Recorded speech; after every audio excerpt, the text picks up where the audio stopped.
Cidadão Silvestre. O CRM deixou darem cloroquina para os pacientes de Covid também. Vamos lá. Quando um médico, sem ter conhecimento de determinados estudos futuros feitos, né, é ele o responsável pela indicação do medicamento adequado. Então, por exemplo, vamos imaginar no início da pandemia, tá? Alguém foi diagnosticado com Covid. Aí o médico vai e receita cloroquina. Se ele não tiver acesso aos estudos e não tiver uma recomendação ainda geral da Organização Mundial de Saúde sobre isso, ele está receitando porque é o que ele acredita que é mais adequado. Então, até ali, estaria tudo bem em termos, né? Mas estaria tudo bem receitar daquela forma.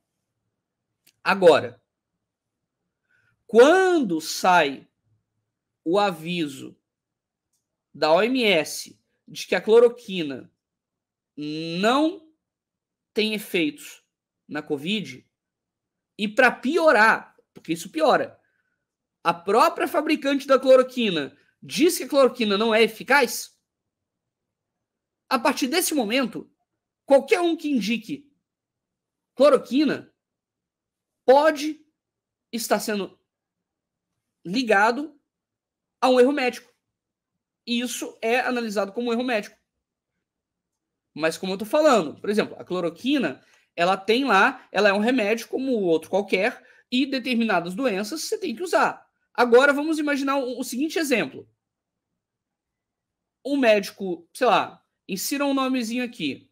O médico X, ele receitou cloroquina anteontem para um paciente diagnosticado exclusivamente com Covid.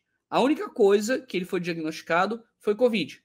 E aí, esse médico, anteontem, receitou cloroquina. Ok. Quando ele faz isso, ele pode estar incorrendo em erro médico, ou 2, por alguma razão, orientado pela empresa, ele está oferecendo aquilo e ele sabe que aquilo não é eficaz, ele tem ciência disso, mas ainda assim ele está fazendo aquilo. Então, ele pode, inclusive, se o paciente, vamos supor que o paciente morreu, ele pode ser criminalizado por homicídio doloso. Ou seja, com vontade de matar. Então a gente tem que analisar, como eu disse, você não pega um grupo de 40 médicos e condena todos da mesma forma. Não. Você tem que analisar as circunstâncias. Nesse meu exemplo, a pessoa já sabia que a cloroquina era ineficaz, tanto pela OMS como pela própria fabricante. A empresa, ainda assim, mandou ela receitar a cloroquina e ela foi lá e receitou. Nesse caso, crime na certa. Nesse exemplo. Mas, obviamente, que tem que ser visto outras coisas.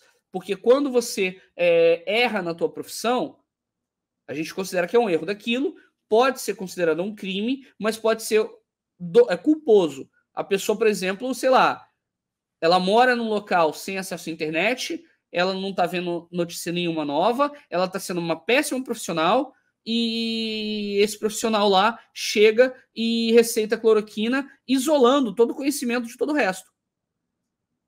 Aquilo ali seria culposo, não doloso, nesse exemplo que eu estou dando. Então é por isso que o direito penal ele tem que ser olhado caso a caso. Ele não pode ser olhado como coloca todo mundo no mesmo balaio. Entende? A pena de alguém que é criminalizado e alguém que é colocado lá no banco dos réus e que é considerado culpado ao final, a pena é individualizada. Tanto é que, se vocês olharem, qualquer tipo penal, o que é o tipo penal? É o título lá do crime cometido. Qualquer tipo penal, ele vai ter uma pena de tanto a tanto. Ou seja, tem que ter um range, tem que ter uma distância de tantos anos ou tantos meses a tantos anos e tantos meses. Se não tiver isso, você não pode criminalizar a pessoa. E por que não? Porque a pena tem que ser individualizada de acordo com o crime. Entendeu?